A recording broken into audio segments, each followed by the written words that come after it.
Bueno, parecía el fin de la era de la moderación con, bueno, las últimas novedades de la semana pasada, la expresidenta, vicepresidenta electa Cristina Fernández de Kirchner, con un alegato contundente en tribunales, pero ¿está de regreso la era de la moderación ahora?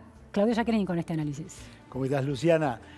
Yo te diría que lo que vamos a empezar a ver a partir de mañana, salvo que los entusiasmos militantes alteren esos propósitos, va a ser un kirchnerismo light o un albertismo moderado. La idea es que empiece a vislumbrarse un gesto de conciliación. Primer dato que nos interesa saber, ¿cómo va a ser esa ceremonia en términos de quién toma la jura al presidente electo y a la vicepresidenta electa? ¿Será Gabriela Michetti? Mira, lo que no va a haber, o lo que se pretende es que no haya, son excentricidades fundacionales. Estas cosas que hemos visto durante el kirchnerismo, ¿no? Que Néstor, de hecho, recibe los atributos, a diferencia de los presidentes anteriores, en el Congreso, que se lo pasa a los atributos un marido a una esposa, que una hija es la que le pone los atributos a la madre. Todas estas cosas aparentemente no las vamos a ver. ¿Por qué? Porque en principio lo que va a hacer es que Gabriela Michetti va a invitar a jurar. Es decir, ella no es la que toma juramento, sino que invita a jurar y ellos, Cristina y Alberto, juran, explican la fórmula por la que juran y juran. Es decir, siguiendo las tradiciones, no o sea, se invita alteran a mucho. ambos, no es que ella se lo toma primero al presidente y el presidente... Van a ser uno detrás de otro, Sí, obviamente. pero no es Gabriela Michetti. Es la que invita a que Sí. juren, va a estar ahí presente, es decir, ante la autoridad frente a la cual ellos van a jurar, es la actual vicepresidente o vicepresidente saliente en ese momento, Gabriela Michetti, y ellos van a van a hacer el juramento. Es un símbolo importante. Es un símbolo porque se discutió mucho, porque la idea era que si Cristina le tomaba juramento a Alberto, esto se desechó y la idea es esa. Y lo mismo es la idea de los actos, los fastos que va a haber de Asunción en la plaza. Van a ser larguísimos, van a empezar a las 2 de la tarde. Va a haber bandas para estirar, que se presume además que va a llegar casi hasta el filo de la madrugada esto. En ese escenario en el cual está trabajando el secretario de Medios, Francisco Meritelo, con la asistencia del gran escenógrafo de las puestas en escenas kirchneristas, Javier Grossman, pero un Javier Grossman light. Casi moderado, dietético, como la nueva etapa, donde le va a bajar el tenor a su grandilocuencia habitual para hacerlo más acorde a estas circunstancias y más acorde a lo que viene. Y tanto es así que la idea es que las bandas que toquen, los músicos que toquen, no sean todos músicos con adscripción militante al kirchnerismo. De hecho, por ejemplo, van a estar Los Pericos, que es una banda que no ha sido una de las bandas preferidas del kirchnerismo, ni se han manifestado, y es más, algunos de sus integrantes hasta se han manifestado contrario al kirchnerismo. Y que después haya un cruce de géneros. También, esta cosa de los géneros hoy no son estancos. Géneros son musicales, estamos hablando. Musicales, pero también es una metáfora de una nueva sociedad que represente y que quiere representar a Alberto Fernández. Por lo tanto, la idea es que eso sea bastante dinámico, bastante poco de fervor militante. Obviamente va a haber algunas expresiones de algunos músicos y algunos artistas que lo son, y eso es inevitable, pero la idea es que esté todo dentro de esa búsqueda de empezar a abrir y no seguir cerrando como fue el kirchnerismo, sobre todo el cristinismo de los últimos 4 años. Claudio, ¿hay información acerca de cómo se va a mover esa plaza, se va a organizar? ¿Va a estar movilizada con el aparato o esperan que la gente común y corriente se acerque allí por su propia voluntad? Va a haber algo aparte, pero la idea es que haya mucha manifestación espontánea, que de alguna manera se parezca lo más posible al 9 de diciembre de 2015, despedida de Cristina en la plaza, que no sea una gran explosión de micros, para dar una idea de que, bueno, pueden competir de igual a igual con la movilización no orgánica, no aparateada del macrismo. También es un poco la idea. ¿Por qué? Porque Alberto lo que tiene claro es que frente a todas las restricciones con las que llega, inclusive las propias, que él no es el dueño del espacio, que él es, bueno, casi un inquilino privilegiado hasta que él construya y empiece a pagar la cuota de su hipoteca. ¿No es el administrador del consorcio tampoco? Es el administrador del consorcio, pero siempre uno queda a tiro de la decisión del Consejo de Administración, ¿no? Por lo tanto, jugando con esta figura, yo te diría, Alberto va a empezar a construir su identidad a partir de mañana, inclusive con el discurso que está preparando junto con Santiago Gafiero y Gustavo Vélez. La idea es empezar a marcar que él tiene una continuidad de dónde viene, pero también tiene algunas diferencias. Hay continuidades y rupturitas. ¿Con qué las rupturitas? Rupturitas con los modos, rupturitas con la forma de dirigirse, rupturitas con la idea de tener una expresión mucho menos confrontativa, una expresión mucho más de convocatoria, de apelación al diálogo, porque necesita esto. Primero, porque tiene un Congreso donde hay mucha variedad, particularmente en la Cámara de Diputados. Segundo, porque tiene una enorme cantidad de restricciones.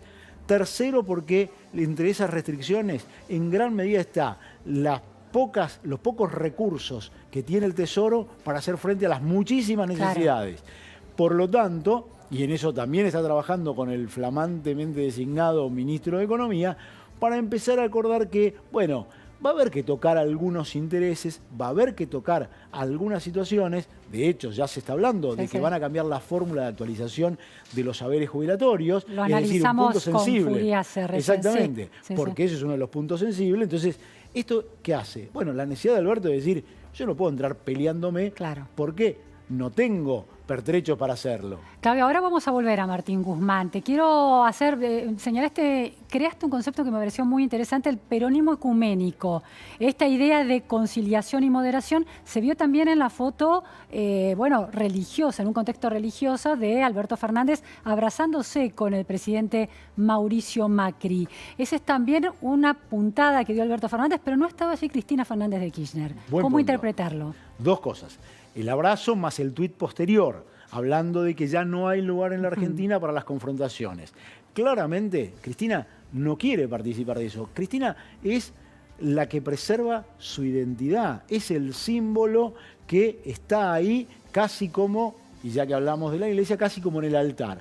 No se toca, ese símbolo es inmutable, ese símbolo no va a cambiar. De hecho, mientras Alberto fue ayer a la misa por la unidad y la paz, así como se la llamó, en esa misa no estuvo Cristina y estuvo el día anterior en la presentación, en el estreno de la película del flamantemente designado ministro de Cultura, Tristán Bauer, que se llama Tierra Arrasada, en referencia a lo que deja el macrismo y a la cual llegó Cristina del brazo de Axel Kicillof, que ya en campaña había dicho, con Alberto compartimos espacio, pero tenemos diferencias. Y es quien acuñó el concepto de tierra arrasada aplicado a la provincia de Buenos Aires, como el legado de María Eugenia Vidal. Exactamente. Claro. Por lo tanto, como se ve, ahí sí hay claramente una posición muy confrontativa. Más beligerante. Mucho más beligerante, y que es la cual se va a mover en un estrecho pasillito Alberto Fernández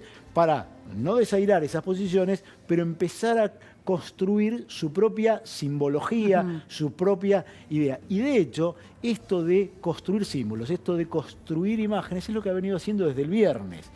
Desde el viernes, él construyó, yo te diría, un gran constructor de escenas, junto con su secretario de Medios, Francisco Meritelo, con Santiago Gafiero, donde la idea es generar imágenes que construyan símbolos. Por ejemplo, hacer creer de que su gabinete es paritario, cuando en realidad, claro, porque él tiene un 25% de mujeres en su gabinete. Claro.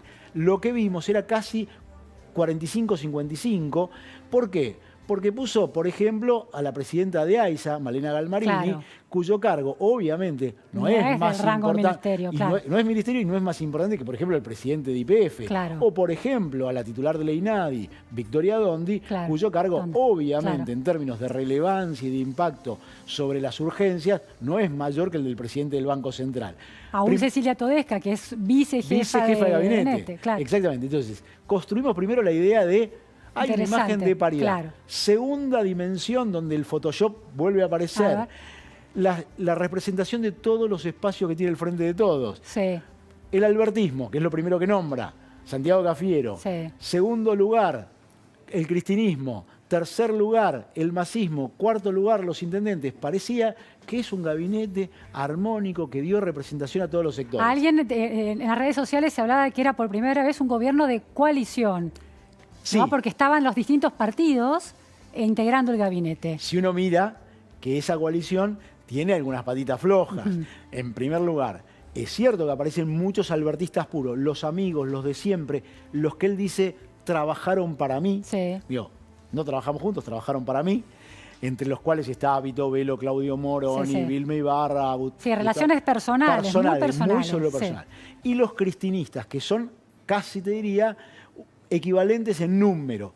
A eso hay que agregar también otra imagen, y que no es menor, que es la de la pertenencia al mundo universitario académico, de la cual provienen, por ejemplo, Sabina Frederick, Sí. Martín Guzmán, gente que algunos han tenido cargos menores en la administración pública, pero sí una fuerte trayectoria en el ámbito universitario académico, que es otra de las cosas que quiere instalar Claro. Alberto. No Los solo expertos. los expertos, Sí. el expertise que te da la academia. No importa la trayectoria pública tanto. O Matías Kulfast, otro tanto. Claro. Esta idea es construcciones que va haciendo Alberto. Y por último, moderación.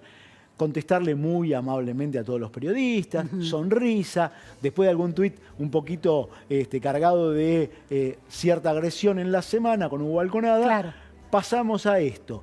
Esto es parte de esa construcción que va a empezar Alberto para transmitir: no volvemos iguales, Sí, sí. volvemos mejores. Claudio, última cuestión. Martín Guzmán, bueno, un hombre que lo conoció al flamante ministro de Economía, casi que no es flamante porque todavía no asumió, asume mañana. ¿Qué podemos decir de ese perfil? Un hombre absolutamente académico, ningún tipo de experiencia en gestión, ninguno, con mucha solidez, le reconocen todos. Un hombre que tiene una particularidad: él quiere iniciar el gobierno con un plan económico. Toda una novedad para la Argentina. Ajá. Desde que volvió la democracia, y este es un dato muy interesante, desde que volvió la democracia, ningún gobierno democrático de la Argentina empezó con un plan. Ajá. Alfonsín con sí. Grispun no tenía un plan, hasta que un año y poco después llega el plan austral de Zurruil. Claro. Luego viene Menem, Rapanelli, Bungibor, no hay un plan. Un año y medio después llega Domingo Cavallo. Viene De la Rúa llega con Machinea sin un plan, porque era mantener y sostener a como dé lugar la convertibilidad. Viene Duhalde a apagar incendios.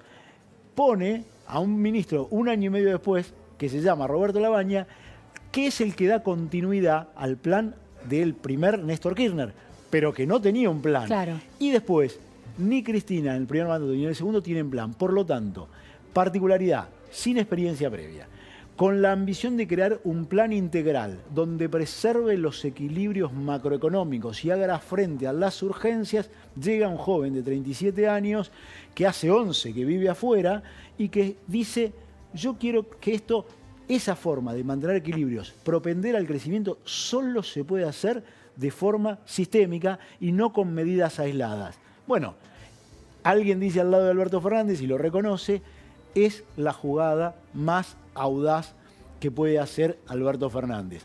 Si sale bien, cambiamos la Argentina y pasamos a la historia. Si sale mal, ¿qué pasa? Bueno, si sale mal, algunos dicen, tiene poco costo, porque en realidad es una jugada audaz, pero no es alguien que yéndose te vaya a provocar demasiado ruido, por ejemplo, como el que le provocó a Alfonso Pratgay cuando lo desplaza Mauricio Macri. A una figura de mucho peso. De mucho peso y mucha trayectoria. Muchísimas gracias, Claudio Jacqueline, por este análisis tan completo e interesante, ¿eh? Gracias. Nos vamos a un corte en la Repregunta Noticias a Fondo y enseguida volvemos. No se vayan.